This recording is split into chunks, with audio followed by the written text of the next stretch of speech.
Guys, here's a headline that might make you do a double take. The United States and China have reached an agreement to expedite rare earth shipments to the United States.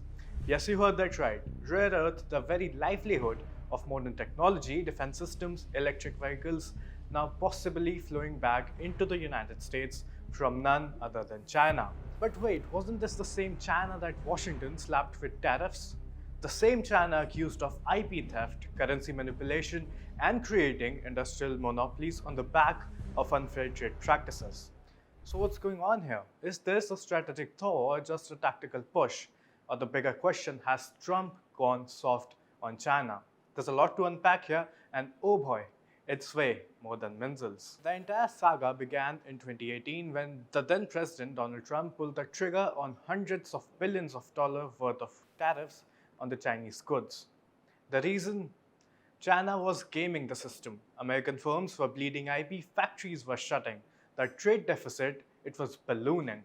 Trump's logic has always been clear. Level the field or face the tariff hammer. Beijing hit back with its own countermeasures and the trade was snowballed. Under Biden, many of these tariffs stayed, some were even increased. Moreover, recently tariffs on Chinese EVs were quadrupled, semiconductors they were doubled. Washington went a step further and banned investments in key Chinese sectors. And then the rare earth enter the room. Here's where it gets interesting. China controls around 85% of the world's rare earth refining. Think magnets, missile guidance, EV motors, even your iPhone. They're all run on rare earth minerals. Now, when tensions peaked, Beijing weaponized these minerals.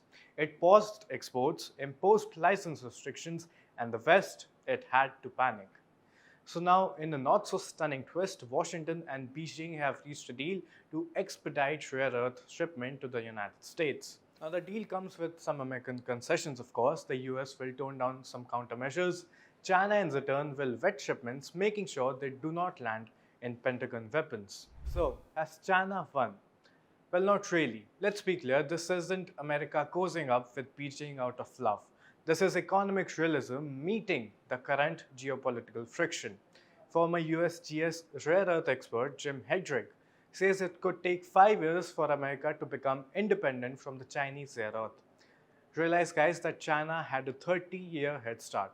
So the deal, it's a pressure valve, a way to keep Boeing, Lockheed Martin, Tesla, and even the Pentagon running. All this while the Americans build their own rare earth supply chain. It's not a romance, it's a necessity. Moreover, when President Trump announced the deal, it was with a Trumpian twist, as it always is. Now, there might be a separate deal coming up that'll open up in India. Now, that's interesting because Trump isn't exactly going soft. He's still threatening 145% tariffs on all Chinese goods. He's still calling out Beijing on IP theft, currency manipulation, and fentanyl trafficking, and more. But he knows one thing, you cannot decouple in a day. This is phase 1.5, not surrender, not sabotage. Now, as they say, it's chess, not checkers. Now, there's this undercurrent you won't find in the press statements as well. Not everyone in Trump's party is happy. There is a divide, probably significant. The economic nationalists want a full revamp, a full decoupling, rip and the band-aid off. Suffer the pain but cut China loose. The free traders argue that choking rare earths and high-end tech without a backup plan risks a manufacturing collapse and national security crisis. So Trump is balancing. He's negotiating minerals while doubling down on tech bans and tariffs. Some call it inconsistent and others say it's classic Trump. Press hard with one hand and negotiate with other, the classic old Trumpian tactic. So what does all of this mean? What's the end game? Well, of course not the Taylor Swift one, but the economic one. China isn't being left off the hook. The US is not dropping the trade war, but yes, both sides are now talking. And maybe that's the biggest signal of all. The world's two biggest economies know that economic war without an end is mutually destructive, but trust, that is still missing. Rare earths may move, students may return to American colleges, but the deeper war of technological dominance, geopolitical leverage, and economic independence, that is still raging. And here's the blunt truth.